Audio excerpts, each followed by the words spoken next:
सर्वप्रथम मी महाराष्ट्र काँग्रेस पक्षातर्फे राज्याची जनताला गोकुलाष्टमी गोविंदाची खूप खूप शुभेच्छा देतो। आज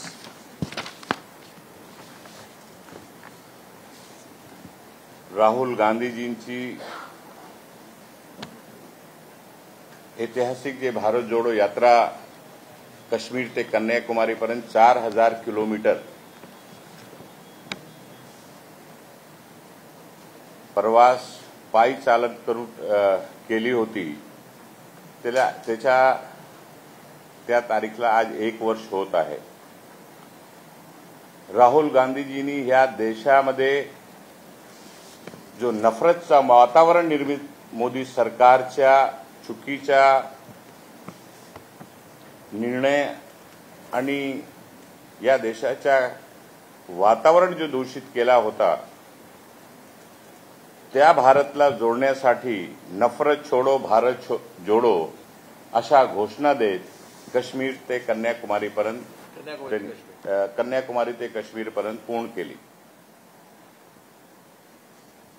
नरेंद्र मोदी सरकारचा मागील 9 वर्षाचा देशातील जनताला लुटलेला आहे। जनतेच्या खिशावर दरोडा टाकण्याचं काम, जनतेला लुटण्याचं काम करून मूठभर उद्योगपतींना खिशात घालण्याचं काम मोदी सरकारने गेल्या 9 वर्षामध्ये केलेलं आहे। आपल्याला माहीतच असेल की 2014 सालाच्या पूर्वी जोपर्यंत डॉक्टर मनमोहन सिंग साहेबांची सरकार होती काँग्रेस पक्षाची, त्यावेळी या देशामध्ये गॅस सिलेंडरचा भाव 350 रुपये होता। भारतीय जनता पक्षाची मोदी सरकार आल्यानंतर त्याचा भाव 1100 पर्यंत गेला। पेट्रोलचा भाव त्यावेळी 70 रुपयेपर्यंत होता।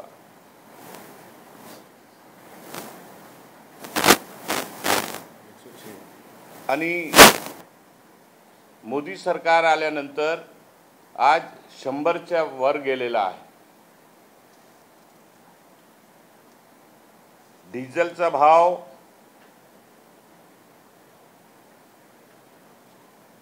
तिप्पट झालेला आहे। महागाई वाढलेली आहे। खाण्याचा तेलाचा भाव वाढलेला आहे, दालीचा भाव वाढलेला आहे, फूड ग्रेनचा भाव वाढलेला आहे आणि उत्पन्न लोकांची कमी झालेली आहे। एक बाजूला महागाई वाढलेली आहे 9 वर्षामध्ये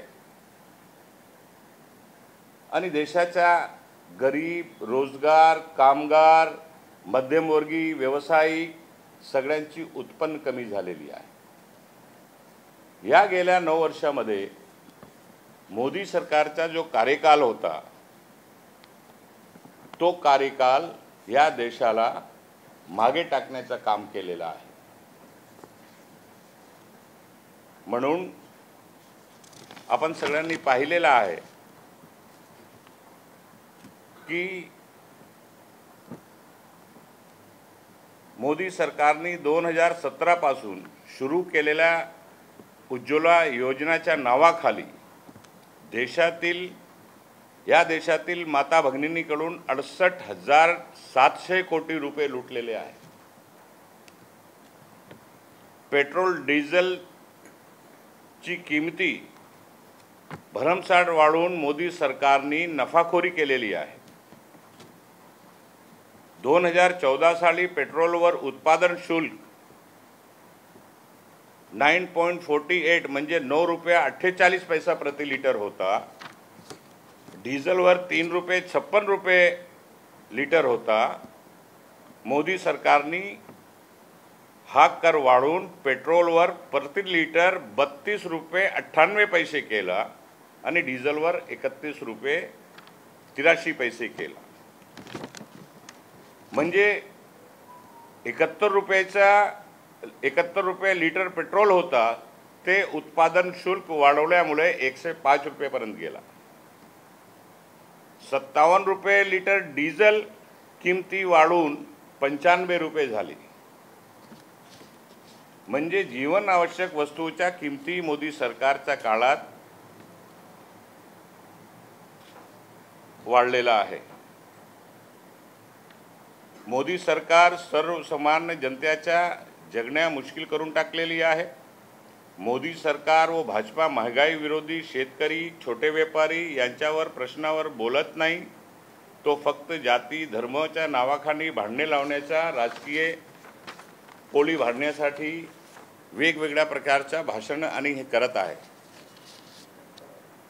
म्हणून या देशामध्ये काँग्रेस पक्षाने व विविध जे राजकीय पक्ष आहेत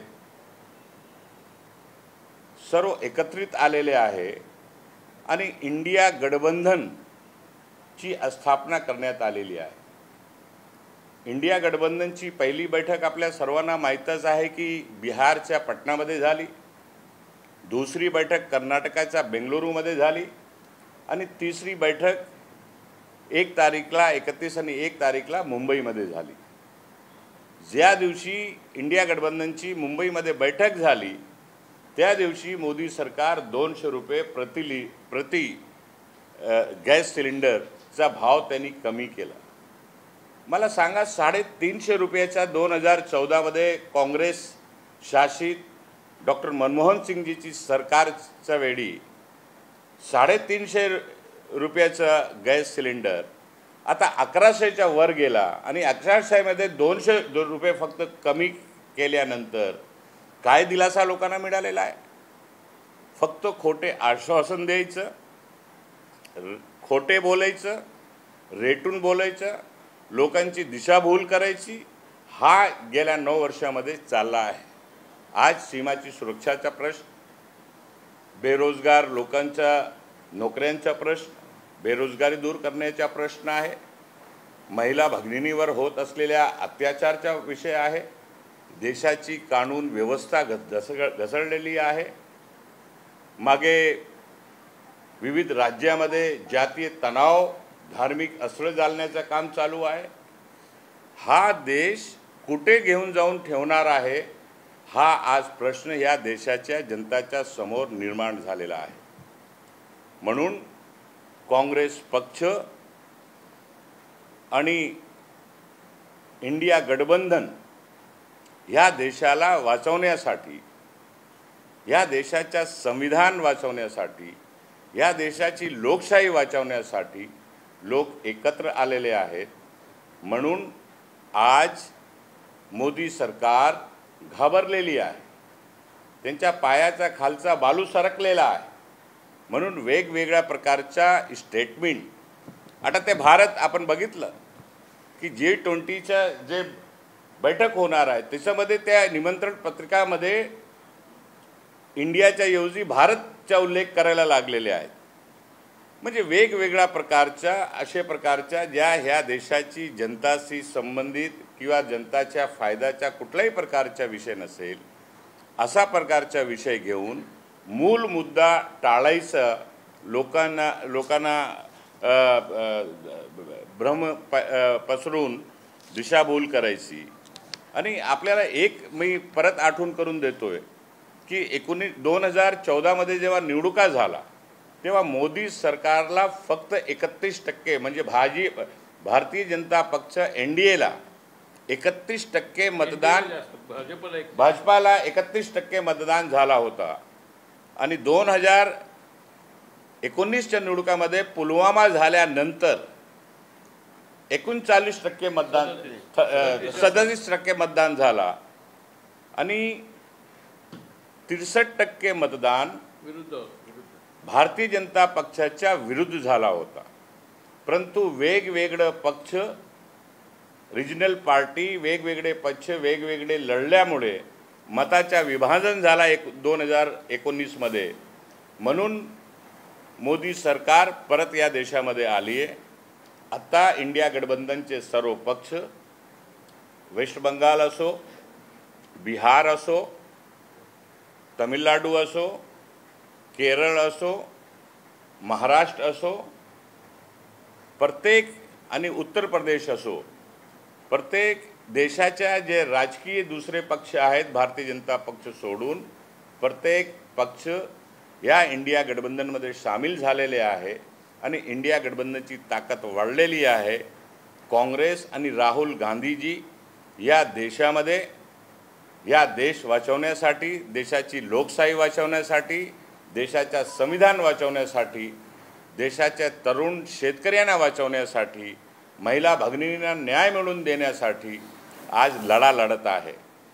मी जसं मागे सांगितलं की 4000 किलोमीटरपेक्षा जास्त पाय चालून त्यांनी ह्या देशाला जोडण्याचं काम, नफरत छोडो भारत जोडो असा नारा देऊन त्यांनी हा देश वाचवण्याचा प्रयत्न केलेला आहे आणि त्याच्यामध्ये त्यांना खूप या देशाची जनताचा प्रतिसादसुद्धा मिळालेला आहे.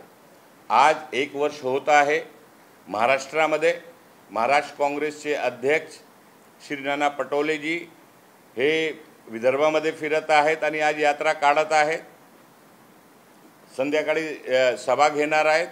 मराठवाड्यामध्ये पूर्व मुख्यमंत्री अशोक चव्हाणजी ते भारत जोडो यात्राच्या वर्षगाठच्या अवसरावर ते तिथे कार्यक्रम करत आहेत.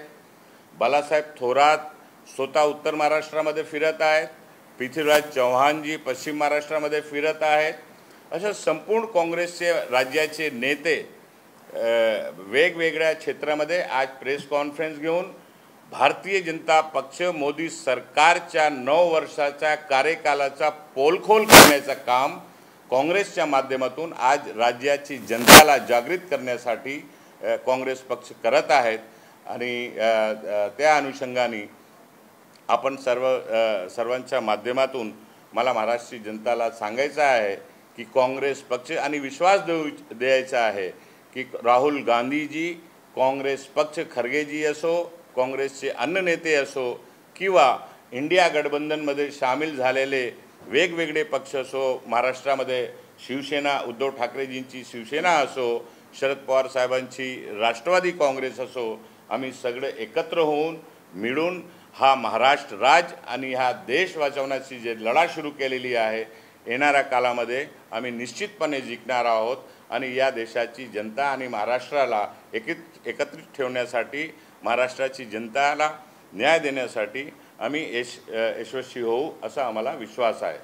सनातन धर्म पर जो बात कही है उसके बाद इंडिया अलायंस में कई पार्टीज अब खुलकर सामने आ रही है उसका विरोध कर रही है. आज संजय राउत ने भी उसके खिलाफ बोला है. उन्होंने कहा है कि इस तरह के स्टेटमेंट्स उन्हें टालने चाहिए. ममता बनर्जी भी उसके खिलाफ कह रही है. कहीं ना कहीं इंडिया अलायंस में इस मुद्दे को लेकर जो सवाल मत परवाह का नहीं है. सवाल उन्होंने जो बोला है ये उनका अपना मत है. कांग्रेस पार्टी और इंडिया गठबंधन के दलों का उसमें कोई उसका समर्थन नहीं है. वो उनका व्यक्तिगत उनका जो है उसके बारे में उन्होंने क्लेरिफिकेशन दिया है और ऑल इंडिया कांग्रेस पार्टी और इंडिया गठबंधन के सभी घटक दलों ने उस पर अपनी प्रतिक्रिया दी है.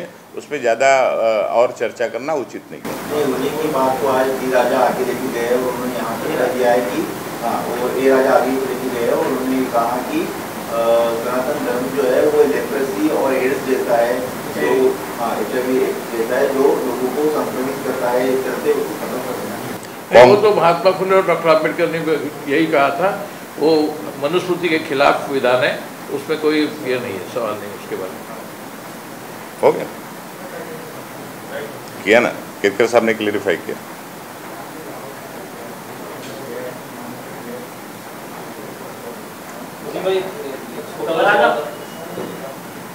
मराठा रिजर्वेशन को कैसे देखते हो? इतने दिन से भी ये इशू सॉल्व नहीं हो रहा. कल समाजवादी पार्टी के जो विधायक है रईस सिंह, उन्होंने भी बोला कि मराठा को रिजर्वेशन दे रहे तो मुस्लिम्स को भी, मुस्लिम रिजर्वेशन का डिमांड भी काफी टाइम से पेंडिंग है. आपको कैसे लगता है कि ये पूरा? देखिए 2014 में मराठा और मुस्लिम समाज के पिछड़ेपन की बुनियाद पर दोनों समाज को आरक्षण कांग्रेस और राष्ट्रवादी पार्टी की सरकार ने दिया था.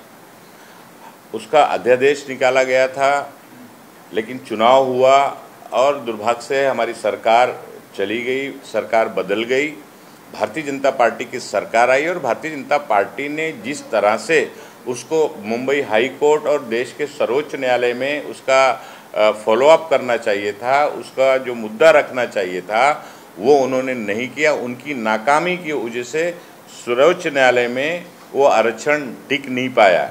मुस्लिम आरक्षण तो मुंबई हाई कोर्ट ने शिक्षा के क्षेत्र में चालू रखने का इंटरिम आदेश भी दिया था, लेकिन भारतीय जनता पार्टी किसी भी समाज को ये सरकार आरक्षण देना नहीं चाहती, मुख्य धारा में लाना नहीं चाहती, जबकि आरक्षण के लिए जो संविधान डॉक्टर बाबा साहब अम्बेडकर ने उस समय बनाया था, देश का जो संविधान है उसमें साफ तौर पर लिखा है कि इस देश में रहने वाले जो जाति जो समाज को जब आरक्षण मुख्य धारा में लाने के लिए आरक्षण देने की ज़रूरत पड़े, हर समय पर उसको देते रहना चाहिए। लेकिन भारतीय जनता पार्टी लोगों को हमेशा झूठ बोलती है, झूठे वादे करती है, ये मालूम पड़ गया है। अब नहीं, पिछले आपकी सरकार ने एक साल मराठों को और मुस्लिमों को रिजर्वेशन दिया था। मराठा समाज को 16% और मुस्लिम समाज को शिक्षा में 5% आरक्षण दिया था। तो ये मांग हो रही थी जब दोनों को एक साथ आरक्षण दिया था, वैसे ही आरक्षण इस बार भी सरकार मराठों के साथ मुस्लिमों को भी देकर शिक्षा में। सवाल सरकार किसी को देना ही नहीं चाहती है, मांग तो करते आ रहे हैं। मुस्लिम समाज ने अनेक मोर्चा निकाला, मराठा समाज ने 58 मोर्चे पूरे महाराष्ट्र में निकाले, 5-5, 10-10 लाख का मोर्चा निकला, लेकिन भारतीय जनता पार्टी की सरकार ने हमेशा झूठे वादे किए हैं, झूठा दिलासा दिया है। साफ तौर पर यह बात क्लियर है कि जब तक आप 50% की अट को शिथिल नहीं करते हैं और वो केंद्र सरकार को करना पड़ेगा, तब तक किसी भी समाज को कानूनी तरीके से 50% के ऊपर अगर जाता है तो वो एक्सेप्ट नहीं होगा, वो टिकेगा नहीं। तो आज भारतीय जनता पार्टी यहाँ कहती है, पर 2 दिन पहले हम लोगों ने देखा कि भारतीय जनता इस सरकार के मंत्री ने कहा कि हम सर्वोच्च न्यायालय में विचार याचिका हम दाखिल करेंगे। क्या 4 साल से सुप्रीम कोर्ट का फैसला 4 साल पहले आया है? क्या ये सरकार 4 साल से सोई हुई थी? 4 साल उस समय जब फैसला आया तब पुनर्विचार याचिका क्यों नहीं दाखिल की? और पुनर्विचार याचिका दाखिल करने की आवश्यकता क्या है? देश में भारतीय जनता पार्टी की पूर्ण बहुमत की सरकार है। सरकार 50% की अट को शिथिल करने का कानून देश की लोकसभा में लाए। कांग्रेस नहीं बल्कि इंडिया गठबंधन के सारे दल उसको समर्थन देने के लिए तैयार हैं। तो भारतीय जनता पार्टी को तुरंत इसके ऊपर कदम उठाना चाहिए, मोदी सरकार को निर्णय लेना चाहिए। सिर्फ वादे पे वादा अब नहीं चलेगा। चाहे मराठा समाज हो या मुस्लिम समाज हो या धनगर समाज हो या अलग अलग राज्यों में और जो समाजों की मांग है उनकी मांग हो, ये तब तक पूरा नहीं होगा जब तक मोदी जी की सरकार देश में पार्लियामेंट में कानून नहीं बनाती। तो मुस्लिम आरक्षण के बारे में एक सवाल था, और बीजेपी गवर्नमेंट बोलती है कि धर्म के आधार पर हम मुसलमानों को हम रिजर्वेशन नहीं दे सकते, जबकि आपकी जब सरकार थी तो आप लोगों ने पिछड़ेपन के आधार पर रिजर्वेशन दिया था। तो क्या इस सरकार को पिछड़ापन और मुस्लिम धर्म के आधार में? देखिए, मैंने जैसे पहले कहा कि ये सरकार मराठीत म्हणणं आहे की खोटे बोलायचं रेटून बोलायचं, झूठ बोलना, बार बार बोलना, ये सरकार की आदत हो गई है। कोई भी आरक्षण धर्म के आधार पर दिया ही नहीं जा सकता। और कांग्रेस और राष्ट्रवादी की सरकार ने 2014 में जो मराठा और मुस्लिम समाज को आरक्षण दिया था वो धर्म के आधार पर नहीं दिया था, वो पिछड़ेपन के आधार पर दिया था। अलग अलग समितियों ने उसका विश्लेषण किया था, उसकी जांच की थी। मराठा आरक्षण को लेकर राणे समिति उस समय बनाई गई थी, उनके अहवाल आया था। मुस्लिम समाज को समर्थन देने के लिए डॉक्टर महमूदुर रहमान समिति 3 साल तक पूरे महाराष्ट्र में उन्होंने इंक्वायरी की थी। वर्मा कमीशन ने कहा था, बहुत सारे कमीशन ने उसमें सिफारिश की थी। और उस सिफारिश की बुनियाद पर जो बैकवर्डनेस के आधार पर इकोनॉमिकल जो बैकवर्डनेस है उनका, वो दूर करने के लिए उन लोगों को आरक्षण देने का फैसला उस समय की सरकार ने किया था।